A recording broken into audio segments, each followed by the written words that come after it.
Episode की शुरुआत होती है और हम मिंग को उसके ऑफिस में देखते हैं। वो काम कर रहा होता है, तभी वहाँ पर जूलिंग के फादर आते हैं जो कि उसी कंपनी में काम भी करते थे। वो वहाँ पर उससे मिलने के लिए आए हुए होते हैं।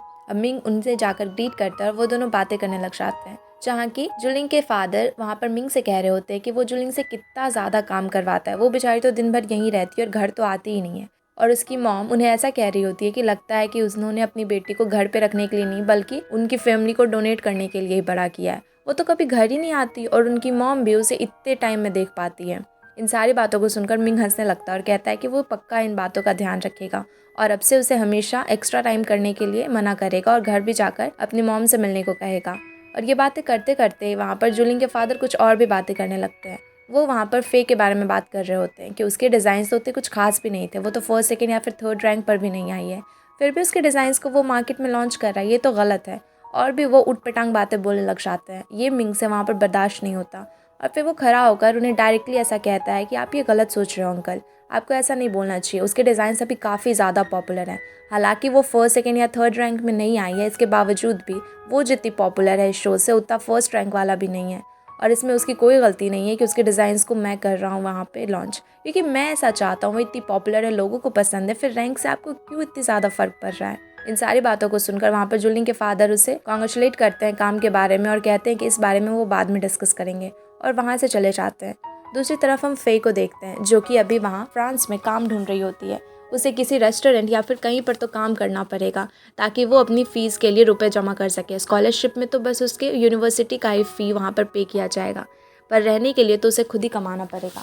वो वहाँ पर काम ढूंढते ढूंढते एक चाइनीज़ रेस्टोरेंट में जाती है और वहाँ पर वो लेडी जो होती है उससे बात करती है और उन्हें फिर पसंद भी आती है, पर वो उसे कुछ आइडेंटिफिकेशन के लिए भी मांगती है। तो वो वहाँ पर अपनी फ्रेंड डुओ डुओ के बॉयफ्रेंड को बुलाती है जिसका नाम की चेंग था। चेंग वहाँ पर आके उन्हें दिखाता है अपना आइडेंटिफिकेशन और सारी चीज़ें दिखाने लग जाता है। फिर वहाँ पर फे को काम भी मिल जाता है। दूसरी तरफ हम जायू को देखते हैं जो कि अभी मिंग से मिलने के लिए आता है और यहाँ आकर वो उसे कह रहा होता है कि तुम पेरिस नहीं जा रहे हो, तुम्हें पता है ना कि वो पेरिस में है। तो वहाँ पर मिंग कहता है कि तुम फे की इतनी ज़्यादा परवाह क्यों कर रहे हो। तो जायू वहाँ पर उसे बताता है कि वो पेरिस जा रहा है। वहाँ पर वो इस बार पक्का फे को खुद को पसंद करवाने के लिए मजबूर कर ही देगा, वो भी उसे पसंद कर ही लेगी, उसे पूरा यकीन है। और यहाँ पर मिंग ज़रूर हारेगा। मिंग उससे कहता है कि तुम इस गलतफहमी में मत जियो, मैं भी जल्दी पेरिस जाने वाला हूँ। जिसमें कि जायू उससे कहता है कि अगर तुम वहाँ पर आ भी गए फिर भी तुम मुझसे जीत नहीं पाओगे। तुमने मेरी बहन को जितना ज़्यादा दुख दिया उतना दुख मैं तुम्हें देकर ही रहूँगा। और ये कहकर वो वहाँ से चला जाता है। फिर हम फे को देखते हैं जो कि अपने घर पर होती है, पर वो बार बार मिंग के बारे में ही सोच रही थी कि उसने उसे आते समय वो डॉल भी दिया और वो आखिर कहना क्या चाहता था। उसके मन में ज़रूर कोई बात थी जो कि वो कह नहीं पाया। आखिर उसका मतलब क्या था। वो बार बार इसी के बारे में सोच रही होती है। तभी फिर उसकी फ्रेंड वहाँ पर डुओ डुओ आ जाती है जो कि उससे पूछती है कि वो क्या कर रही है। तो फे उसे यहाँ पर बताती है कि वो मिंग के बारे में सोच रही है। तो उसे डुओ डुओ ये कहती है कि उसे जब वो पसंद है तो वो बार बार खुद को इस तरह से उसे दूर क्यों कर रही है। उसे उससे बात करनी चाहिए ना, पूछना चाहिए कि वो उसे पसंद करता है या फिर नहीं। जिस पर कि फे उसे बताती है कि एक लड़की है जो कि सारे लोग बता रहे थे कि शायद उसकी गर्लफ्रेंड है और वो काफ़ी ज़्यादा ब्यूटीफुल भी और करियर वाइज भी फे से काफ़ी ज़्यादा आगे है। तो उसकी फ्रेंड उसे वहाँ पर समझाती है कि दुनिया क्या कह रही है, वहाँ के लोग क्या कह रहे हैं, उनकी बातों पर बिल्कुल ध्यान मत दो। तुम अगर उसे पसंद करती हो, वो इंसान तुम्हें पसंद करता है, तो सबसे ज़्यादा मैटर यही करता है। इसे तुम पहले उससे जानो, उससे पूछो। जिसकी बात को सुनकर फिर भी खुश हो जाती है। उसके बाद फिर हम फिर से ऑफिस का सीन देखते हैं जहाँ कि मिंग होता है। मिंग को यांग बताता है कि अभी जूलिंग के फादर ने सारे फंड्स को अपने पास ही रख लिया है और वो किसी भी काम के लिए वो फंड्स को दे नहीं रहे हैं, क्योंकि यहाँ पर जूलिंग के फादर काफ़ी ज़्यादा बिजनेस ओरिएंटेड इंसान थे। उन्हें फैमिली वगैरह पे उतना ज़्यादा भी ध्यान नहीं रहता था। हाँ, फैमिली पसंद थी, सब पसंद था, पर बिजनेस उनके लिए सबसे ज़्यादा इंपॉर्टेंट था और इसलिए वो इस तरह से मिंग को अपनी मनमानी करते हुए देख नहीं पा रहे होते हैं और इसीलिए गुस्से में उन्होंने फंड को ही रोक दिया था। अब वहाँ पर मिंग भी जाता है, वो उन्हें काफ़ी समझाने की भी कोशिश करता है। जूलिंग भी वहाँ पर होती है। वो दोनों ही उनसे कह रहे होते हैं कि वो गलत कर रहे हैं, उन्हें कुछ तो फंड देना चाहिए ना। जिस काम के लिए अभी मिंग इतना ज़्यादा कोशिश कर रहा है वो उसे जल्दी सही कर लेगा और उन्हें इन सारे कामों में बीच में ऑब्स्टिकल नहीं बनना चाहिए। पर फिर भी जूलिंग के फादर इस किसी भी चीज़ के लिए वहाँ पर मान ही नहीं रहे होते हैं। यहाँ पर मिंग को भी गुस्सा आ रहा होता है। वो उनसे कहता है कि मैं आपको जल्दी ही प्रूव कर दूंगा कि मैं सही कह रहा था, और इसके बाद वो वहाँ से उठकर चला जाता है। दूसरी तरफ हम पेरिस का सीन देखते हैं जहाँ की यूनिवर्सिटी में फे पढ़ रही होती है और तभी वहाँ पर वो एक दूसरी लड़की को भी नोटिस करती है जो कि उसे लगता है कि शायद चाइनीज़ है।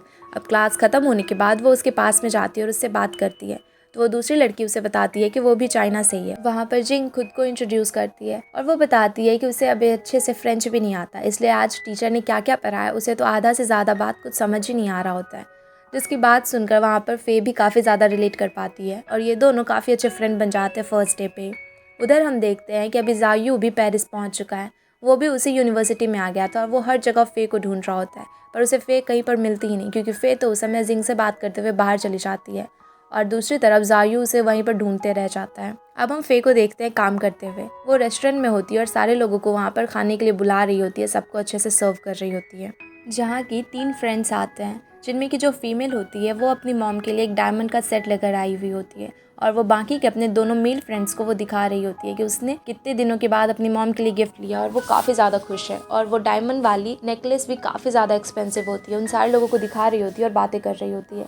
तभी वहाँ पर पीछे में जो बैठा हुआ था एक कस्टमर, वो इनकी बातों को सुन लेता है और वो उसका वो ज्वेलरी चुरा कर वहाँ से चला जाता है। थोड़ी देर के बाद फे जब उन्हें खाना देने को आती है तो वो देखती है कि उस लड़की का पर्स नीचे गिरा है, तो वो उसे उठाकर दे देती है। पर जब वो लोग देखते हैं कि उसमें उनकी डायमंड वाली ज्वेलरी तो है ही नहीं, तो सारे लोग वहाँ पर फे को ही ब्लेम करने लग जाते हैं और वो सारे लोग फे पे चिल्लाने लगते हैं और कहते हैं कि उसे इसके सारे पैसे भी देने पड़ेंगे। फे वहाँ बार बार उन सारे लोगों से कहती है कि उसने कोई भी चोरी नहीं की है और वो बेवजह ही उस पर इल्ज़ाम लगा रहे हैं, पर इसके बावजूद भी वो सारे लोग उसी पे बार बार सारा ब्लेम डाल रहे होते हैं। अब वहाँ की ओनर भी आती है, वो भी उन लोगों को किसी तरह से समझाती है। उस समय तो वो लोग फे को जाने देते हैं, पर कहते हैं कि उन्हें इन सारे पैसे उसे चुकाने ही पड़ेंगे, वरना फे के लिए अच्छा नहीं होगा। और फे जब घर आती है तो वो डुओ को भी बता रही होती है कि आज क्या क्या हुआ उसके साथ में। डुओ भी इन सारी चीज़ों से काफ़ी गुस्सा थी कि वो ऐसे कैसे उससे ब्लेम कर सकते हैं।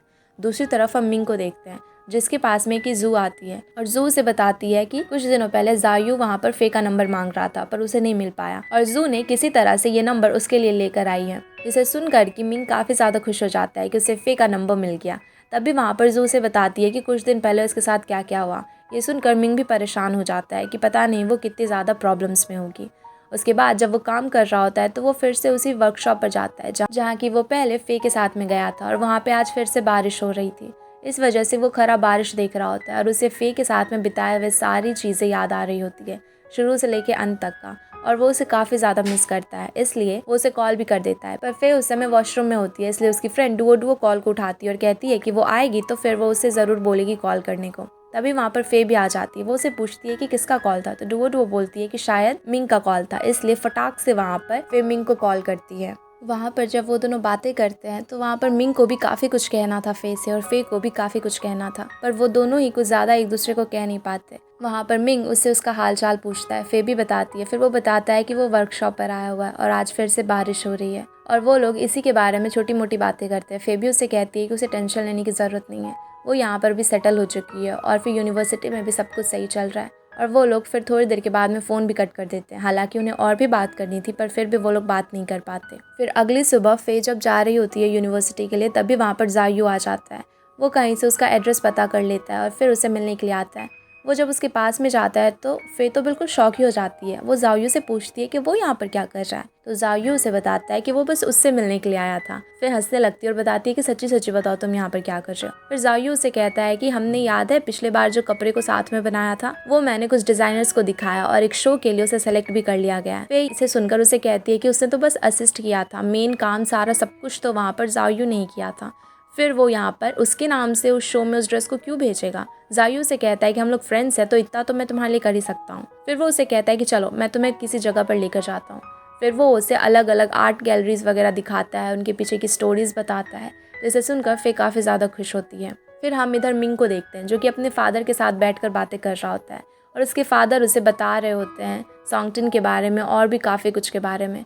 यहाँ पर वो अपने फादर को बताता है कि वो भी फ्रांस जा रहा है। उसके फादर उससे पूछते हैं क्यों, तो वो बताता है कि SLC करके एक जो कंपनी है बहुत बड़ी, वो चाहता है कि वो लोग साथ में काम करें और वो वहाँ पर उसकी मेन जो हेड है उससे मिलने के लिए जा रहा है, मियाँ से। और मियाँ अगर मान जाती है तो अगर उनकी कंपनी और मियाँ की कंपनी साथ में कोलैब करती है तो काफ़ी अच्छा होगा। फिर वहाँ पे उसके फादर भी कहते हैं कि वो अच्छे से जाए और ये डील को पक्का फाइनलाइज कर ही आए। मिंग भी वहाँ पर उन्हें अश्योर करता है कि वो पक्का फाइनलाइज कर लेगा। दूसरी तरफ हम जू को देखते हैं जो कि फान के पास में आती है और बहुत खुश होकर उसे बताती है कि उसका कज़न यानी कि मिंग फ्रांस जा रहा है, वो पक्का वहाँ पर फे से मिलने के लिए जा रहा है। फान ये सुन के थोड़ा शॉक होता है और वो समझ जाता है कि ज़रूर जू ने ही उसकी बहन का नंबर भी दे दिया होगा मिंग को। वो जू से पूछता है तो जू हंसने लगती है और कहती है कि तुम्हें पता नहीं है ना, लड़कियों को ये अच्छा लगता है। वहाँ पर फान उस पर गुस्सा भी करता है। तभी वहाँ पर उससे फे का कॉल भी आ जाता है। अब वो बेचारा डरते डरते कॉल को उठाता है। फे उसे डांट रही होती है कि तुमने मिंग को मेरा नंबर क्यों दे दिया, पर वो उसके सामने में तो चिल्ला देती है। पर फ़ोन कट करने के बाद में वो भी खुश होती है और ब्लश करने लग जाती है। अगले दिन हम मिंग को फिर से ऑफिस में देखते हैं जहाँ कि वो काम कर रहा होता है। तभी वहाँ पर जूलिंग आती है। वो उसे कहती है कि उसे पता चला कि वो फ्रांस जा रहा है। वो कहती है कि वो भी उसके साथ में जाना चाहती है, पर यहाँ पर इस बात से मिंग साफ साफ इनकार करता है। वो कहता है कि वो तो खुद ही फ्रांस जा रहा है और अगर उसके साथ में जूलिंग भी चली जाएगी तो यहाँ पर कंपनी को कौन संभालेगा। वो कहता है कि उसके बाद सबसे अच्छे काम में जूलिंग ही है और वही कंपनी को संभाल सकते हैं, इसलिए उसे यहीं पर रहना चाहिए। पर जूलिंग इस बात के लिए मान नहीं रही होती है। वो फिर से उसे कुछ बोलने की कोशिश करती है, पर मिंग उसके बात को इग्नोर कर कॉल ले लेता है और किसी से बात करने लग जाता है। इससे जूलिंग को बुरा लगता है और वो वहाँ से चली जाती है। फिर मिंग जब काम खत्म कर आता है तो वो यांग से पूछता है कि मियाँ ने कॉल किया, ईमेल्स वगैरह कुछ भी। तो वो कहता है कि नहीं, मियाँ अभी तक उनसे मिलने के लिए रेडी नहीं हुई है, पर उन्हें जाकर वहाँ पर फ्रांस कोशिश करते रहना पड़ेगा ताकि वो उनकी कंपनी के साथ में कोई कोलैब जरूर करे। अब ये लोग फ्रांस जाने के लिए निकल जाते हैं। दूसरी तरफ हम फे को देखते हैं जहाँ की वो यही सोच रही होती है कि मिंग आज आएगा या फिर नहीं, क्योंकि उसके भाई ने उसे बताया था कि मिंग वहाँ पर जा रहा है। वो उसी के बारे में सोच रही होती है। उसके बाद वो जल्दी से तैयार होकर यूनिवर्सिटी के लिए निकलती है। तभी वहाँ पर मिंग भी आ जाता है और मिंग अभी उसके पास में जाने ही वाला था। तभी देखता है कि फे को वही दोनों सिबलिंग्स जो थे, जो कि उससे रुपए मांग रहे होते हैं उस नेकलेस को लेकर, वो उसे परेशान करने के लिए आ जाते हैं। तभी वहाँ पर यांग और मिंग दोनों ही चले जाते हैं और फे को सेव कर लेते हैं। पर वहाँ पर मिंग को थोड़ा सा चोट भी लग जाता है, इसलिए फे उसे अपने अपार्टमेंट में लेकर आती है, उसकी पट्टी भी करती है। और वहाँ पर मिंग काफ़ी ज़्यादा गुस्से में था। वो उसे कहता है कि ये लोग बार बार तुम्हें परेशान कर रहे, तुम पुलिस को बोलो या फिर मैं तुम्हारे लिए कोई दूसरा अपार्टमेंट देख देता हूँ, तुम दूसरी जगह शिफ्ट कर जाओ। पर फिर भी वहाँ पर वो मान नहीं रही होती है। वो कहती है कि यहाँ पर डुओ भी तो उसके साथ में है ना, वो अकेले कहीं नहीं जाना चाहती। फिर यहाँ पर वो डुओ से भी उसे मिलवाती है और कहती है कि वो उसकी काफ़ी अच्छी फ्रेंड है। और यहाँ पर उन दोनों की ये स्वीट बातें सुन के डुओ को काफ़ी मज़ा आ रहा होता है कि ये दोनों पूरा लवी टवी हो रहे हैं, पर ऐसा बोलते हैं कि ये एक दूसरे को पसंद नहीं करते। थोड़ी देर के बाद में अब वो मिंग को बाहर छोड़ने के लिए भी जाती है, जहाँ की यांग उसे बाय बोलता है और कहता है कि वो अंदर जाके रेस्ट करे। उसके बाद उसके जाने के बाद में मिंग उससे कहता है कि सारी बातें तो तुमने ही कर ली, मैं अब क्या बोलूँ। पर उसकी बात सुन के यांग भी हंसने लगता है और कहता है कि अभी फ़िलहाल हम चलते हैं। और दोनों फिर वहाँ से चले जाते हैं फे को घर छोड़ने के बाद में। फिर अगले दिन फे जब क्लास में होती है तो वहाँ पर उसके टीचर सारे बच्चे से पूछ रहे होते हैं कि डिज़ाइनिंग उनके लिए क्या महत्व रखता है, उसका मतलब क्या है। तो सारे लोग अपने अपने हिसाब से उसका जवाब देते हैं। पर जब वो फे से पूछे तो फे बताती है कि उसके हिसाब से डिज़ाइनिंग एक डिज़ाइनर के तौर पर इस दुनिया से कम्युनिकेट करने का एक तरीका है। वो अपने फैशन से, अपने डिज़ाइन से लोगों को दिखाता है, एक तरह से कम्युनिकेट करता है, बात करता है, जिसकी बातें सुन के सारे लोगों को काफ़ी अच्छा लगता है और सारे लोग वहाँ पर उसे प्रेज़ भी करते हैं। फिर क्लास खत्म होने के बाद जब वो बाहर आती है तो जायू वहाँ पर उसका वेट कर रहा होता है। वो उसे कहता है कि चलो मैं तुम्हें ड्रॉप कर देता हूँ। वो उसे उसके रेस्टोरेंट तक लेकर जाता है जहाँ पर वो काम कर रही होती है और फिर वो अंदर आने लगता है। तो वो मना करती, कहती है अंदर आने की कोई ज़रूरत नहीं है, अभी हम लोग बंद है, इसलिए जाओ यहाँ से। तो वो कहता है कि उसे भूख लगा है, कम से कम खाना तो दे दे। पर वो कहती है कि और भी तो बहुत सारे रेस्टोरेंट है, वो कहीं पे दूसरी जगह जाकर खा लेना। तो फिर जायू वहाँ से चला जाता है। अब अंदर आकर वो काम करने लग जाती है। दूसरी तरफ हम घर का सीन देखते हैं जहाँ की मिंग आया हुआ होता है। वो उसके लिए कुछ लेकर आया हुआ होता है, पर जब वो उसके घर पर जाता है तो उसे पता चलता है कि अभी वहाँ पर फे नहीं है और डुओ अकेले है। डुओ उसे अंदर इनवाइट करती है पर वो जाता नहीं है, जिसे देखकर डुओ को और भी ज़्यादा खुशी होती है कि यार ये तो एकदम जेंटलमैन टाइप का ही है। उसके बाद फिर वो नीचे चला जाता है और कहता है कि मैं वहीं पर उसका वेट करूँगा। दूसरी तरफ हम देखते हैं कि फे जब काम कर रही होती है तो रेस्टोरेंट की ओनर उसे आके कहती है कि तुम्हें अभी जल्दी चले जाना चाहिए, तुम्हारा फ्रेंड बहुत टाइम से तुम्हारे लिए वेट कर रहा है। वो देखती है कि जायू वहीं पर है और वो बहुत टाइम से, पूरे सुबह से लेकर शाम तक उसका वेट ही कर रहा होता है कि कब वो काम से फ्री हो तो वो उसे घर लेकर जाए। पर यहाँ पर वो उसके साथ में नहीं जाना चाहती थी, इसलिए वो दूसरे गेट से निकल कर चली जाती है और उससे बिना बताए ही भाग जाती है। अब ये चीज़ें देखकर वो भी जल्दी से दौड़ कर जाता है उसके पीछे पीछे। दूसरी तरफ हम देखते हैं जब वो घर के पास में पहुंचती है तो वहीं पर मिंग भी होता है। अब वो मिंग से जब बातें कर रही होती है तो वो उसे पूछती है कि वो कब यहाँ पर आया। तो मिंग बताता है कि वो लगभग 2 घंटे से उसका इंतजार कर रहा था, जिसे सुनकर फे कहती है कि उसे इतनी देर तक उसका इंतजार नहीं करना चाहिए था, वो चला जाता ना। अब वो लोग बात कर रहे होते हैं और इसी बातों बातों में एयरपोर्ट वाली बात आती है। वहाँ पर फे जानना चाहती थी कि वो दरअसल उस दिन उससे क्या कहने वाला था। अब यहाँ पर मिंग भी उसे सारी चीज़ें बताने वाला था कि तभी अचानक से जायू आ जाता है। वो आकर उससे कहता है कि फे, आज तुम पूरे दिन मेरे साथ थी और अचानक से इस लड़के के साथ घूम रही हो, तुमने ऐसा क्यों किया? तुमने तो मुझे धोखा ही दे दिया। तो सुनकर फे कहती है कि झूठ बोलना बंद करो, मैं तुम्हारे साथ पूरे दिन नहीं थी। और इन सारी बातों को सुनकर मिंग को भी हंसी आ रही होती है कि क्या ये लोग भी। अब वहाँ पर जायू से कहता है कि फे झूठ मत बोलो, तुमने तो मुझे बिस्किट भी दिया था खाने को। तो फिर उसे कहती है कि अरे यार वो कुत्तों वाला बिस्किट था, जिसे सुनकर मिंग तो बहुत ज़ोर से हंसने लग जाता है। अब फिर वहाँ पर जल्दी से भाग जाती है और जायू भी बेचारा एम्बेरस्ड होकर वहाँ से चला जाता है, पर जाते जाते कह के जाता है कि यार ये कितनी क्यूट है। और मिंग उसके जाने के बाद में कहता है जायू को देखकर कि वो भी काफ़ी क्यूट है। अब हम अगले सीन में देखते हैं कि वो वहीं पर अपना पर्स भी छोड़कर चली गई थी, जिसे लेकर कि मिंग उसके अपार्टमेंट तक जाता है और डोर के बाहर में ही रख देता है। उसके साथ में वो उसके लिए जो गिफ्ट लाया था वो भी रख देता है। अब वहाँ पर डुओ और फे जब बाहर आते हैं पर्स को लेने के लिए, तो वहाँ पर उन्हें गिफ्ट भी मिलता है। वो लोग खोल कर देखते हैं तो ये एक बहुत ही पुराना और बहुत ही ज़्यादा एक्सपेंसिव चाइनीज़ क्लॉथ था, जो कि इतनी जल्दी मार्केट में मिलता भी नहीं है, और मिलता भी है तो बहुत ज़्यादा पैसे देने पर मिलता है। अब इसे देखकर डुओ भी पूरी ज़्यादा इम्प्रेस हो चुकी थी कि उसने इतना ज़्यादा महंगा लेकर आया फे के लिए। फे भी अब उसे देखकर खुश होती है और अंदर रूम में चली जाती है। दूसरी तरफ फिर हम मिंग को देखते हैं, जो कि जुलिंग से बात कर रहा होता है और कंपनी के बारे में पूछ रहा होता है। जुलिंग उसे पूछती है कि वहाँ मियाँ के साथ में उसकी मीटिंग कैसी रही, तो वो बताता है कि मियाँ तो उससे मिल ही नहीं रही है, पता नहीं किस बात से नाराज है, क्या है, या फिर वो कोलैब करना ही नहीं चाहती है। तभी इन बातों में मिंग जुलिंग से कहता है कि उसे उससे कुछ काफ़ी ज़्यादा इंपॉर्टेंट बात करनी है और जब वो चाइना आएगा तो वो उससे ज़रूर बात करेगा। उसके बाद वो फ़ोन को कट कर देता है, पर जुलिंग इस बात से समझ जाती है कि पक्का वो फे से रिलेटेड कोई बात करेगा और ये काफ़ी ज़्यादा बुरा होने वाला है उसके लिए। अब वहाँ पर जब उसकी मॉम आती है तो वो अपनी मॉम को भी बताती है कि किस तरह से आज मिंग उससे बातें कर रहा होता है। तो उसकी मॉम कहती है कि ऐसा कुछ नहीं होगा, वर्क से रिलेटेड होगा, पर जुलिंग कहती है कि वो बहुत ही अच्छे तरीके से मिंग को जानती है और ये वर्क रिलेटेड बिल्कुल भी नहीं है। अब वहाँ पर वो काफ़ी ज़्यादा डरी भी होती है कि पता नहीं है किस चीज़ के बारे में अब बात करने लगे। नेक्स्ट सीन में हम जायू को देखते हैं, जो कि एक बहुत ही बड़े डिज़ाइनर के पास में जाता है और ये डिज़ाइनर उसका फ्रेंड होता है। वहाँ वो बताता है कि एक शो के लिए उसने फे के साथ में जो ड्रेस बनाया था उसे वो लॉन्च करना चाहता है। उसका फ्रेंड कहता है कि उसे ये करने की क्या ज़रूरत है और एक नो नेम वाले डिज़ाइनर को इसमें इतना बड़ा क्रेडिट देने की क्या ज़रूरत है, वो चाहे तो किसी भी बड़े डिज़ाइनर के साथ में काम कर सकता है। तो फिर एक ऐसी लड़की जो कि अभी स्टूडेंट है और उसके बारे में कोई जानता भी नहीं, उसे वो इतने बड़े शो में क्यों सबके सामने में प्रेजेंट करना चाहता है। तो यहाँ पर वो बताता है कि सबसे पहली बात तो फे काफ़ी ज़्यादा टैलेंटेड है और अभी उसका स्टार्टिंग ही है, वो शुरुआत ही है, तो उससे वो बस चाहता है कि वो उसकी हेल्प कर सके, क्योंकि उसे पता है कि वो फ्यूचर में काफ़ी अच्छा करने वाली है। और दूसरा ये कि वो उसे पसंद करता है और यहाँ पर वो स्माइल करता है, जिसे देखकर उसका फ्रेंड समझ जाता है और वो कहता है कि तुम सेकेंड वाला ऑप्शन बोलते तो वो ज़्यादा ही सही लगता। और दोनों यहाँ पे हंसने लग जाते हैं। उसके बाद फिर हम देखते हैं कि अब जब सोई हुई थी फे, तभी उसकी फ्रेंड डुओ आती है। वो कहती है कि जल्दी से उठो, मैंने यहाँ पर देखा है कि जायू हमारे बगल वाले फ्लैट में शिफ्ट हो रहा है। इसे देखकर वो भी शॉक हो जाती है। वो दौड़कर बाहर जाती है तो देखती है कि सच्ची में जायू उसके बगल वाले फ्लैट में शिफ्ट होता है। वो उसे पूछती भी है कि वो यहाँ पर क्यों आया है, तो वो कहता है कि बगल वाला फ्लैट खाली था और उसे यहाँ पर काम था, इसलिए वो आ गया है। पर यहाँ पर तो वो बस फे के करीब रहना चाहता था, इसलिए आया हुआ होता है। फे भी परेशान हो जाती है और अपने रूम में चली जाती है। फिर हम मिंग को देखते हैं, जो कि फे से मिलने के लिए आया हुआ होता है। तभी उसे उसी बिल्डिंग से जायू निकलते हुए दिखता है। तो वहाँ पर मिंग उसे जाकर पूछता है कि वो इतनी सुबह सुबह यहाँ पर क्या कर रहा है।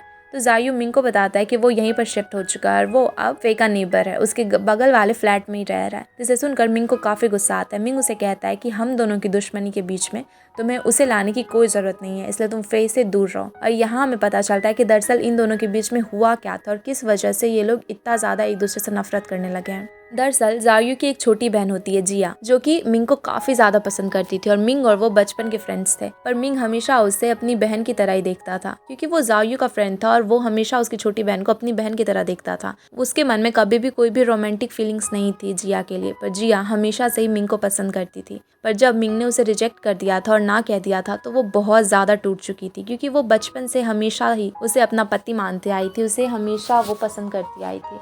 इसलिए अचानक से उसके रिजेक्शन को वो संभाल नहीं पाई थी और रिजेक्शन के बाद में वो अचानक से कहीं चली गई थी और जायू से भी उसने सारे कांटेक्ट छोड़ दिए थे। इससे जायू को काफ़ी ज़्यादा बुरा लगा था कि वो अपनी छोटी बहन को भी प्रोटेक्ट नहीं कर पाया।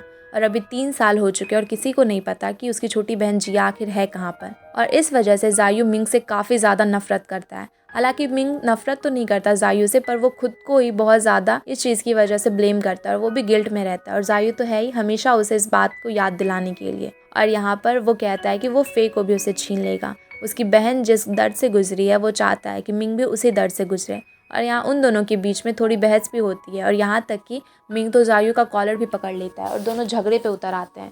और फिर थोड़ी देर के बाद में गुस्से में वहाँ पर जायू भी चला जाता है और मिंग वहीं पर खड़े रहकर गुस्से में सोच रहा होता है कि वो अब क्या करे, कैसे इन सारी चीज़ों को हैंडल करे। अब अगले सीन में हम काइमैन कंपनी को देखते हैं, जहाँ की जू और फिर फान दोनों ही मॉडलिंग कर रहे होते हैं। वो वहाँ पर रैम वॉक की प्रैक्टिस कर रहे होते हैं और लिन डाउ उन्हें अच्छे से समझा रही होती है, पर जू यहाँ पर अभी भी उतना अच्छा नहीं कर रही होती है, इसलिए लिन डाउ से बार बार डांट रही होती है। पर वहाँ पर जू कहती है कि वो तो अब खाना भी नहीं खा रही है, खुद को स्टार्व कर रही है एक मॉडल जैसे फिगर पाने के लिए, और आप इतना ज़्यादा चलवा रहे हो तो मैं कैसे चल पाऊंगी। यहाँ पर लिंडा उससे और भी ज़्यादा गुस्सा करने लग जाती है और जू भी काफ़ी ज़्यादा नाराज़ होती है। अब ये सारी चीज़ों के प्रैक्टिस के बाद में जब वो घर पर होती है तो उसके पास में फान आता है। वो कहता है कि चलो मैं तुम्हें कहीं लेकर चलूँगा। जिस पर वो कहती है कि वो चल भी नहीं सकती, उसके पैरों में बहुत ज़्यादा दर्द है, इसलिए वो उसे पिगी बैक राइड देता है और अपने घर पर लेकर जाता है, जहाँ कि उसके लिए वो बहुत ही टेस्टी सा खाना बनाता है और बहुत सारा खाना बनाता है। इन सारी चीज़ों को देखकर जू से कहती है कि वो इतना नहीं खा सकती, इसमें बहुत ज़्यादा कैलोरीज होंगे और इतना तो वो 4-5 दिनों से भी नहीं खाई है, और एक बार में इतना ज़्यादा कैसे खा लेगी। तो वहाँ पर फान उसे समझाता है कि ये सारे मिलाकर भी बहुत कम कैलोरीज है, क्योंकि उसमें उसने ना ही ऑयल का इस्तेमाल किया, ना ही कुछ शुगर है, और बस ग्रीन वेजिटेबल्स हैं, और इससे उसकी हेल्थ भी अच्छी रहेगी और ना ही उसमें फ़ैट भी आएगा, वो मोटी भी नहीं होगी। ये सुनकर वो काफ़ी ज़्यादा खुश होती है और जल्दी जल्दी सारे खाने को खाने लग जाती है। वहाँ पर जू फे को भी कॉल करती है और वो उसे वीडियो कॉल में दिखा रही होती है कि फान ने उसके लिए कितना टेस्टी खाना बनाया है। इसे देखकर फे भी हंस रही होती है और कह रही होती है कि मेरा छोटा भाई कब से इतना ज़्यादा समझदार हो गया और वो लड़कियों के लिए भी खाना बना रहा है। जिसे सुनकर जू भी हंसने लगती है। वो कहती है कि नहीं नहीं, मैंने तो इसे ज़बरदस्ती बनवाया है, इसलिए मुझे खाना बनाकर खिला रहा है। अब इसके बाद में वहाँ पर जू से पूछती है कि वो उसके भाई से मिली, मिंग वहीं पर है और उन दोनों के बीच में बात हुई। ये सुनकर फे को वहाँ पे बहुत ज़्यादा अजीब लगने लगता है, क्योंकि वो नहीं बताना चाहती थी कि वो भी उनसे पसंद करती है। इसलिए वो कहती है कि नेटवर्क नहीं आ रहा, बिल्कुल भी आवाज़ नहीं आ रहा, और उस कॉल को कट कर देती है।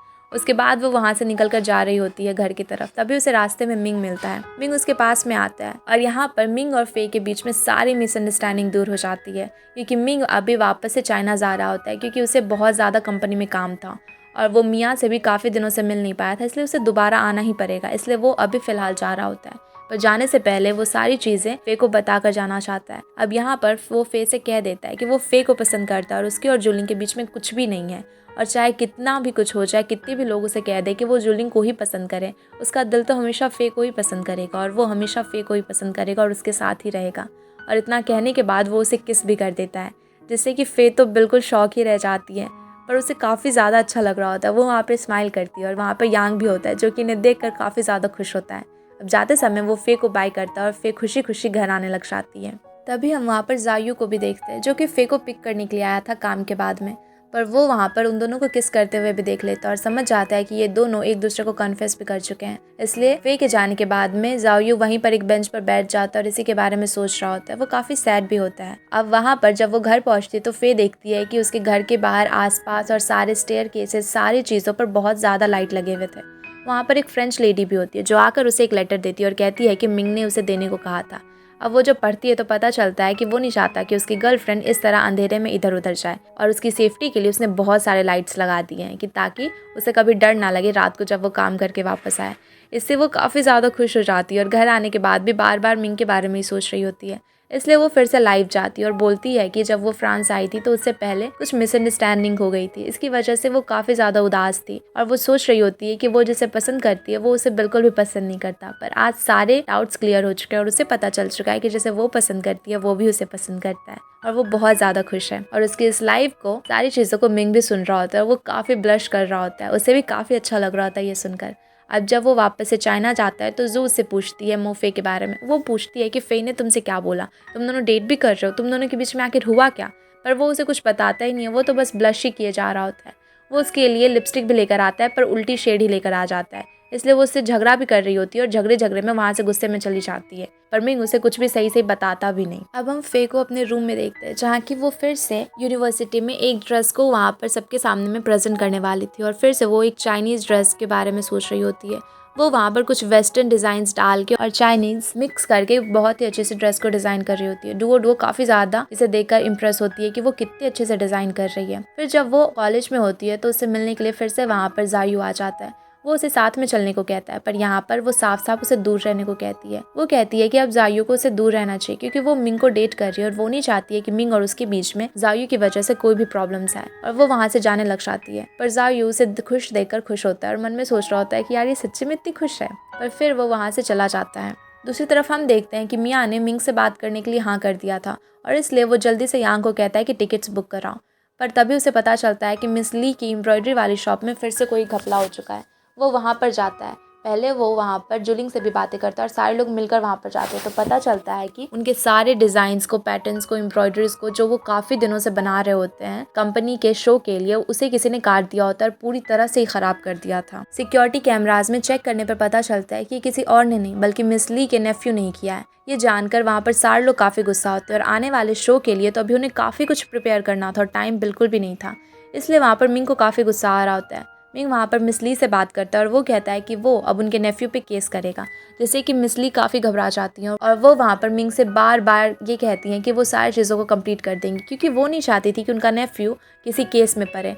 हालांकि उसने काफ़ी गलत काम किया था, पर फिर भी था तो वो उनका नेफ्यू हुई, इसलिए वो वहाँ पर किसी तरह से मिंग को मनाती है और कहती है कि चाहे कुछ भी हो जाए वो सब कुछ सेटल कर देंगी, इसलिए वो चिंता ना करे, वो सब कुछ कर देंगी। और यहाँ पर मिंग गुस्सा तो काफ़ी था, पर वो उन्हें एक चांस देता है। इधर हम देखते हैं कि जुलिंग काफ़ी गुस्सा होती है उसके इस फैसले से। वो आकर मिंग से कहती है कि मिस ली चाहे कितना भी उसे रिक्वेस्ट करे, कुछ भी करे, पर उनके नेफ्यू ने जो किया है वो क्राइम है और इसकी वजह से आने वाले उनके शो पे अगर कुछ भी असर पड़ा तो उनकी पूरी स्टॉक्स वगैरह सब कुछ गड़बड़ हो जाएगा। उन्हें ऐसा बिल्कुल भी नहीं करना चाहिए था और कंपनी को काफ़ी ज़्यादा लॉस भी होगा। पर यहाँ पर मिंग उसे समझाता है और कहता है कि उन्हें एक चांस हमें ज़रूर देना चाहिए क्योंकि वो काम को काफ़ी अच्छे से तो कर रही हैं। हम अब जुलिंग और मिंग को साथ में खाना खाते हुए भी देखते हैं। दरअसल यहाँ पर मिंग उससे वही बात करने आया था। मिंग यहाँ पर उससे साफ साफ ये कह देता है कि वो उसे पसंद नहीं करता और वो फे को पसंद करता है, इसलिए जुलिंग इन सारी चीज़ों में ना घुसे। वो उसकी काफ़ी अच्छी फ्रेंड है, वो बचपन से उसे जानता है, पर उसके मन में उसके लिए कोई भी रोमांटिक फीलिंग्स नहीं है। इसे सुनकर जुलिंग काफ़ी ज़्यादा गुस्सा हो जाती है। वो उसे कहने लगती है कि आखिर फे ने किया ही क्या है। जुलिंग को हमेशा से पेंटिंग पसंद था, पर वो पेंटर ना बनकर उसके लिए डिज़ाइनिंग फील्ड में आई। उसने बिजनेस संभालना सीखा, उसने उसके लिए कितना कुछ किया है। फे ने तो कुछ भी नहीं किया, फिर भी वो हमेशा फे के पास में क्यों जाता है। जुलिंग उसके लिए कुछ भी कर सकती है और वो उसके लिए सबसे ज़्यादा सूटेबल भी है, इसलिए उसे हमेशा जुलिंग के साथ में ही रहना चाहिए। पर यहाँ पर मिंग उससे साफ साफ ये कहता है कि वो बस फे को पसंद करता है। जुलिंग ने काफ़ी कुछ किया उसके लिए, वो मानता है, पर कभी भी उसने जुलिंग को ऐसा करने को तो नहीं कहा था। वो उसकी फ्रेंड है और ये सारे डिसीजन जुलिंग ने खुद अपने मन से अपने हिसाब से लिए हैं। यहाँ पर जुलिंग को भी काफ़ी बुरा लगता है और वो उठकर चली जाती है और आकर रात भर जग कर काम करने लग जाती है क्योंकि उसे काफ़ी ज़्यादा बुरा लग रहा था रिजेक्शन के बाद में।